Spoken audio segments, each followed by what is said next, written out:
Hey, mau tahu sedikit nggak tentang kitab Daniel? Mau ya? Oke, jadi gini, ceritanya itu berlatar belakang di zaman yang super krusial buat bangsa Israel, yaitu saat mereka lagi kena hukuman pembuangan atau exile di Babel. Bayangin aja, lagi jauh dari rumah dan dikuasai bangsa lain. Nah, Nabi Daniel ini tokoh utamanya. Dia ini salah satu nabi di perjanjian lama yang hidupnya pas di periode pembuangan itu. Nabi Daniel ini seangkatan sama Nabi Yeskiel dan sedikit lebih muda dari Nabi Yeremia. Hebatnya, Daniel ini sukses sekali di Babel. Kok bisa? Yaitu karena karakternya kuat sekali. Kita bicara integritas ya. Dan dia punya karunia nubuatan. Nubuatan itu maksudnya bisa meramal atau dapat penglihatan dari Tuhan. Dan yang paling penting, Tuhan langsung ikut campur. Nah, karena faktor-faktor ini, dia bisa dapat jabatan penting dan tanggung jawab besar di Istana Babel. Keren kan? Terus, kenapa sih kitab Daniel ini ditulis? Tujuannya ada dua. Simpelnya itu, satu, untuk kasih semangat bangsa Yahudi, karena mereka saat itu sedang kesusahan, berada di bawah kekuasaan orang kafir, dan merasa kayaknya penderitaan mereka itu nggak akan pernah berakhir. Daniel datang meyakinkan mereka, tenang aja, penderitaan ini nggak akan selamanya, itu kata Daniel. Kemudian yang kedua, dia mau kasih lihat ke semua orang tentang siapa bosnya.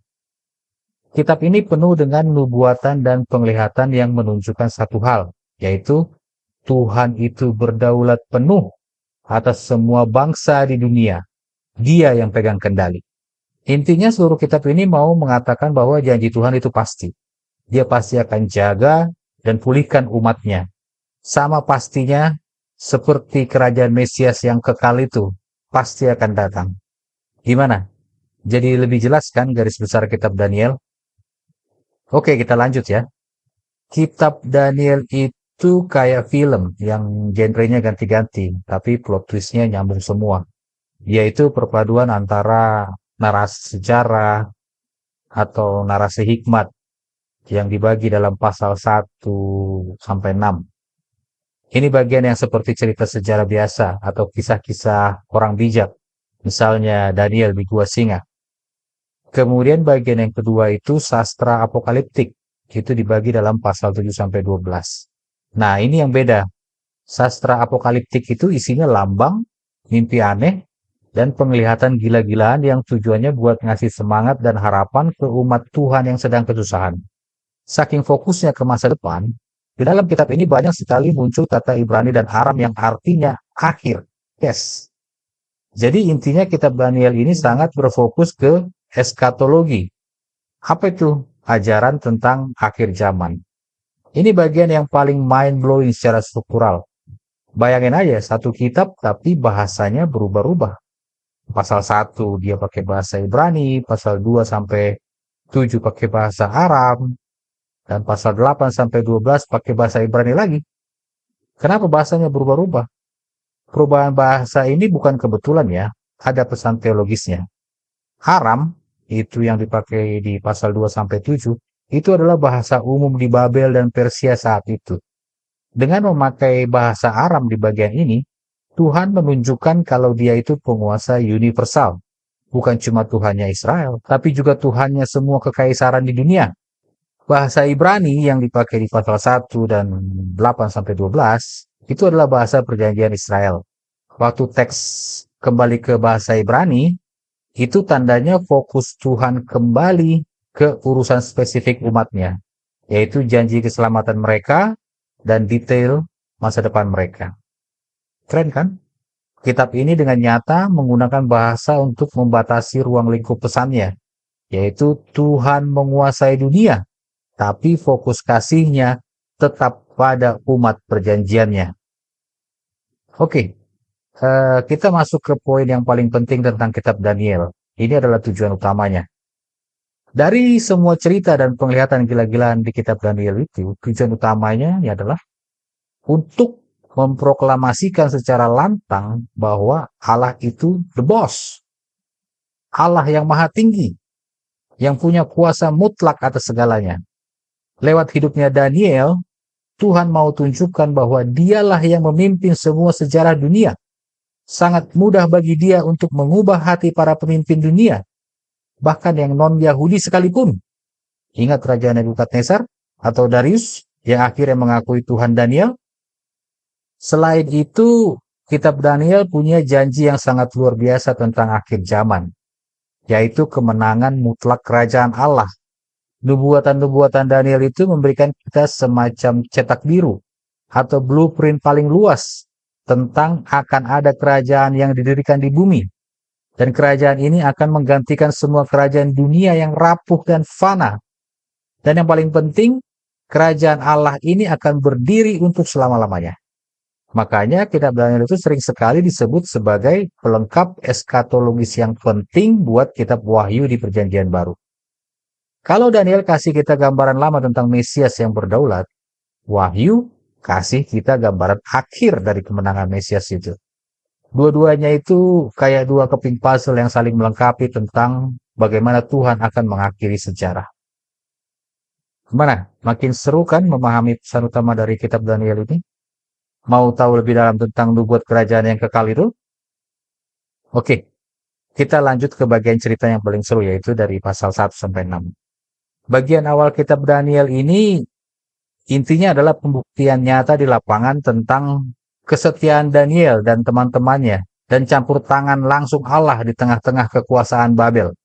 Kisah-kisah nyata ini penting sekali, karena dia yang jadi fondasi etis dan historis, yang membuat kita percaya sama nubuat-nubuat aneh di bagian akhir kitab. Kalau Daniel setia dan Tuhan juga nyata di hal-hal yang kecil, saya percaya janji-janji akhir zamannya juga benar. Yuk, kita mulai dari waktu Daniel, Sadrah, Mesah, dan Abednego dibawa paksa ke Babel sebagai tawanan ya. Mereka langsung dihadapkan sama ujian ketaatan pertama yang krusial, yaitu soal makanan. Mereka menolak untuk makan makanan dan anggur dari meja raja. Kenapa? Karena mereka anggap makanan itu najis atau melanggar hukum Musa. Terus mereka malah memilih makan sayuran dan air putih aja. Tindakannya kelihatan sepele ya, tapi ini adalah komitmen teguh mereka kepada hukum Allah di atas tekanan raja manusia. Ini menunjukkan bahwa loyalitas mereka ke Tuhan itu nomor satu. Nggak peduli seberapa besar tekanan dari penguasa dunia. Dampaknya, berkat berlipat-lipat mereka dapatkan. Karena kesetiaan dan pengabdian mereka, apa yang terjadi? Satu, mereka disukai oleh manusia atau pejabat-pejabat istana. Dan yang paling penting, Allah menganugerahkan mereka pengetahuan dan kecakapan. Daniel secara khusus dapat karunia menafsirkan segala macam mimpi dan penglihatan.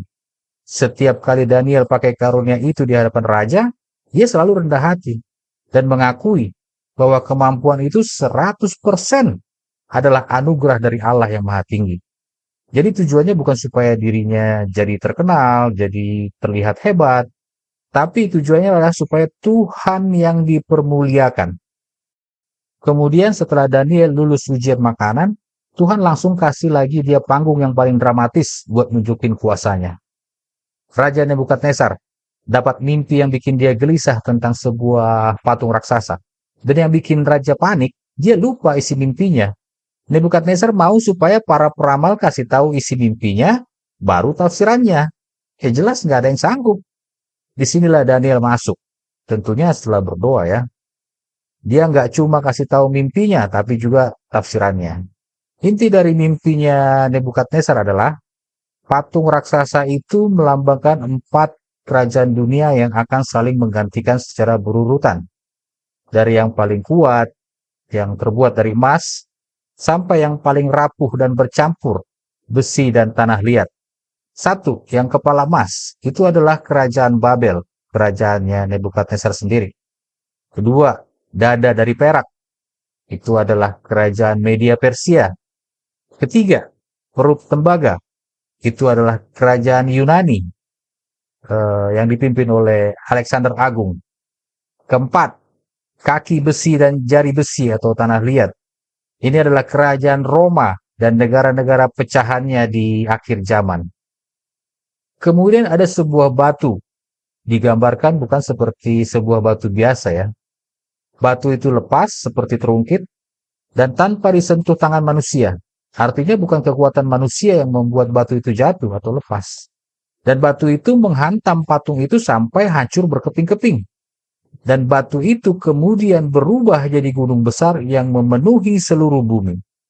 Daniel memberitahu Raja Nebukadnezar bahwa batu itu adalah kerajaan Allah.